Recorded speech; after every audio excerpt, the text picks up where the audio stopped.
Hello everyone, and welcome to Friday Message, coming to you once again this week from the Preacher's Porch.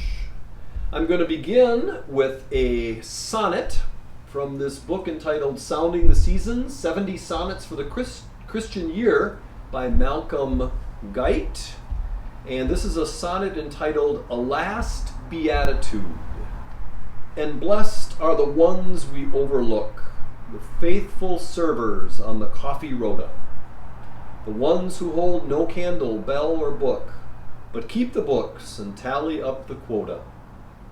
The gentle souls who come to do the flowers, the quiet ones who organize the feast, church sitters who give up their weekday hours, doorkeepers who may open heaven's gate. God knows the depths that often go unspoken amongst the shy, the quiet, and the kind, or the slow healing of a heart long broken, placing each flower so for a year's mind. Invisible on earth without a voice, in heaven their angels glory and rejoice. I like that line. God knows the depths that often go unspoken. I received a really neat email about a week ago, and I want to share it with you. It says, Dear Bill, a few weeks ago, after a sermon referencing mustard seeds, packages of seeds were distributed to the congregation. You might be interested to hear about one package. Wondering if they would even sprout in this climate, I planted them in a small pot where they sat on our patio. To my delight, after a time, tiny shoots sprung up and soon grew out of the pot. Transplanted to a site outside the patio screen, we had such pleasure watching them thrive and grow tall. We have just returned home from a short vacation away, and we are thrilled to see that the beautiful zinnias have blossomed in an array of color. What joy from a simple pack of seeds. Thank you so much. And here's a picture of those beautiful zinnias on the screen. Such beauty coming from such small seeds.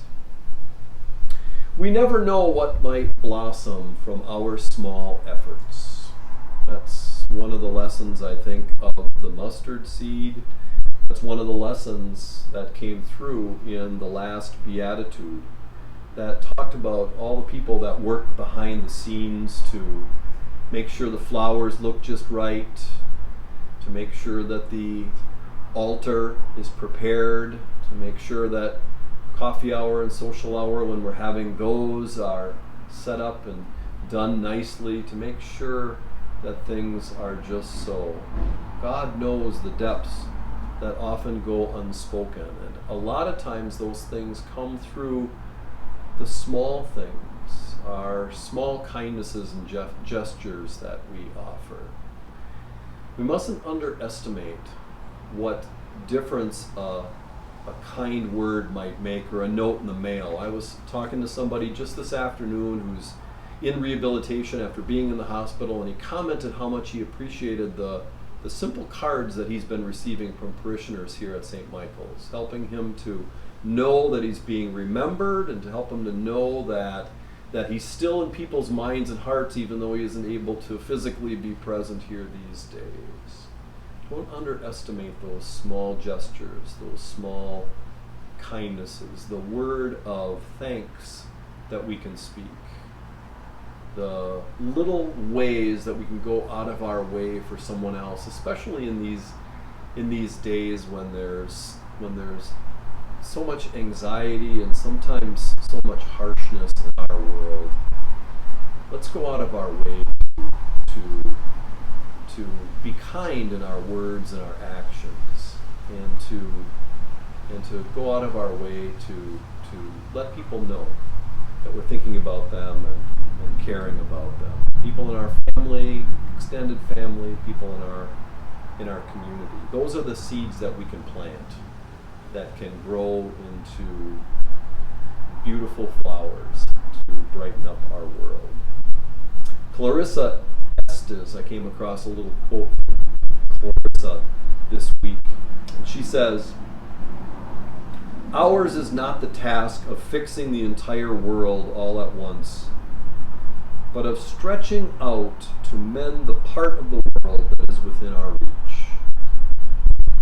Ours is not the task of fixing the entire world all at once, but of stretching out to mend the part of the world that is within our reach. What's the part of the world that's within your reach? And how is God calling you to stretch out to mend that little corner of the world? Your little corner of the world. A few announcements. Just a reminder that we have our Zoom coffee hour every Sunday at 11:45. The link can be found in the Friday brief. Also, we have this week launched a virtual Sunday school. The link for a virtual Sunday school lesson can be found on our website, and I encourage families with children to check that out. And also, if you have grandchildren or other children that might enjoy that, please send it along to them, and then FaceTime or Zoom with them and do the lesson together. That would be a nice way to connect. Just a reminder that the office is closed this Monday in observance of Labor Day. I'm thrilled to announce that we're going to be launching our newly revamped website this coming Tuesday. Important to know that the website address is still the same. It's just that the website has been revamped to make it more user-friendly and to help you to more easily find the places in the website that you want to go in order to find the Sunday service, or to find a sermon if you need some extra help falling asleep at night, or to find the place where the prayer practices are so you can engage one of those. I'm thrilled that it's really turned out well. It's going to be launched this Tuesday, and there are going to be Zoom tutorials on the new website. If you want Sue to walk through it with you, Zoom tutorials next Tuesday and Wednesday. The links for those tutorial sessions can be found in the Friday brief.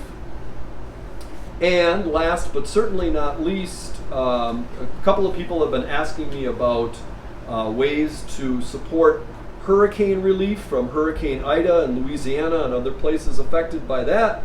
And this has just come across the wires. Episcopal Relief and Development is working with the Diocese of Louisiana and other regional partners in what will be a long-term response to Hurricane Ida. So check out the Friday brief for the link on how to support Episcopal Relief and Development in their efforts to assist people with recovery from Hurricane Ida. Episcopal Relief and Development is a marvelous, long-standing organization that does fabulous work both in the U.S. and in other countries, and I encourage you to help with Hurricane Ida relief through Episcopal Relief and Development. Check out the Friday brief for that. Be safe and well, keep planting seeds, and God bless you. A message, and she sent along a picture. You're not going to be able to see it very well, but it is a picture.